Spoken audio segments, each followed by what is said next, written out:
है आव्यूह, जिसमें हम देखेंगे सममित आव्यूह तथा विषम सममित आव्यूह। सममित आव्यूह या विषम सममित आव्यूह। पहले हम देखेंगे सममित आव्यूह। सममित आव्यूह, सममित आव्यूह बहुत आसान शब्दों में अगर हम देखें तो ए बराबर अगर ए डैश आ जाए तो क्या कहलाएगा? सममित आव्यूह कहलाएगा। क्या कहलाएगा? सममित आव्यूह। एक उदाहरण के तौर पर हम देखते हैं, एक उदाहरण लेते हैं, जैसे ए बराबर 1 2 3 और लेते हैं 2 4 9 और आपका है 3 9 0। ये है आपका ए बराबर। यदि ए डैश निकालने पर भी अगर हमारा ये आ गया तो समझ लीजिए सममित आव्यूह है, और नहीं आया तो सममित आव्यूह नहीं है। आइए हम निकालते हैं ए डैश बराबर। यहाँ देखते हैं ए बराबर इतना है। ए डैश अगर हम देखें यहीं से तो ए डैश का देखेंगे पंक्ति को इसमें बदलेंगे, स्तंभ में बदलेंगे तो 1 2 3। फिर इस पंक्ति को किसी बदलेंगे, स्तंभ बदलेंगे तो देखेंगे 2 4 9। फिर इस पंक्ति को स्तंभ में बदलेंगे तो देखेंगे 3 9 0। अब यहाँ दोनों से हमें स्पष्ट है कि ए बराबर हमें इतना मिला है, ए डैश बराबर इतना मिला है। अगर हम देखें तो ए बराबर ए डैश हमारा आ चुका है। इसका मतलब है क्या है? सममित आव्यूह। क्या भैया? सममित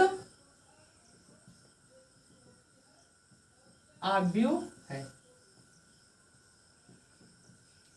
ये क्या निकल के आया है? सममित आव्यूह। मतलब ए बराबर 1 2 3 फिर 2 4 9 3 9 0 जो है ये सममित आव्यूह है। उम्मीद करते हैं कि आपको सममित आव्यूह समझ में आया होगा। अब हम चलते हैं विषम सममित आव्यूह की तरफ। यहां हम देखते हैं विषम सममित आव्यूह। विषम सममित आव्यूह के लिए अगर हम देखें तो इसका ए डैश बराबर ए माइनस के आना चाहिए। किसके? ए डैश बराबर ए माइनस के। मतलब ए की कोई ऐसी वैल्यू अगर आ रही है जो ए माइनस के बराबर है तो इसका मतलब वो सममित आव्यूह है, और अगर नहीं आ रहा है तो सममित आव्यूह नहीं है। एक एग्जांपल हम देखते हैं। ए बराबर एक वैल्यू लेते हैं, जो वैल्यू कुछ इस प्रकार है कि 0 है 2 3 0 2 3। फिर आपका एक इसी में है -2 0 और -5 और फिर दिया -3 5 और 0। इसमें ध्यान दीजिएगा कि विकर्ण हमेशा क्या रहेगा? 0 रहेगा।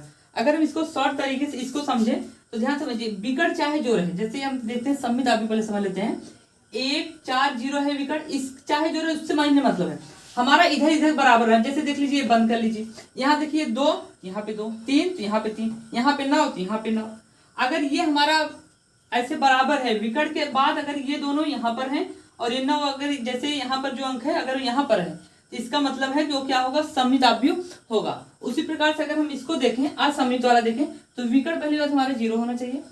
2 यहाँ पर 3 यहाँ पर 5 यहाँ पर। चिन्ह में परिवर्तन रहना चाहिए। मतलब अगर यहाँ पे प्लस है तो ये वाला माइनस, ये प्लस है तो ये वाला माइनस, ये माइनस है तो ये प्लस। ठीक। अब इसका हम ए डैश निकाल के देखते हैं। ए डैश निकाल के देखते हैं तो ए बराबर जो वैल्यू मिली है इसको पलटते हैं, ऐसे लाते हैं। देखो पंक्ति है तो इसको स्तंभ बदलते हैं। 0 2 3 फिर -2 फिर 0 फिर -5 फिर -3 फिर 5 और फिर 0 ना। हमको -a मतलब कि यहाँ लाना है, तो इसका मतलब है कि यहाँ पर ए डैश ऐसे रहने देते हैं, यहाँ से एक माइनस कॉमन ले लेते हैं। जब माइनस में कॉमन लेंगे तो देखेंगे कि 0 है तो यहाँ पर 0 ही हो जाएगा। ये माइनस है तो प्लस हो जाएगा, ये माइनस है तो प्लस हो जाएगा, ये प्लस है तो माइनस हो जाएगा, ये 0 का 0 ही होगा। ये +5 है तो -5 होगा, ये +3 है तो -3 होगा, और ये -5 है तो +5 होगा, और ये 0 का ऐसे ही हो जाएगा। अब अगर यहां से हम देखें तो हमारा ए बराबर जो निकल के आया है 0 2 3 -2 0 -5 -3 5 और 0 है। और यहाँ पर ए देखें तो माइनस चिन्ह है, बाकी देख लीजिए पूरा का पूरा एकदम वैसे इसका मतलब है कि यहां से ए डैश निकल के आया किसके बराबर, ए माइनस के। इसका मतलब ये क्या है, विषम सममित अवयव। क्या है, विषम सममित अवयव, विषम सममित अवयव। उम्मीद करते हैं कि समझ में आया होगा। इसके आगे कल मिलेंगे इसी टाइम पर। धन्यवाद।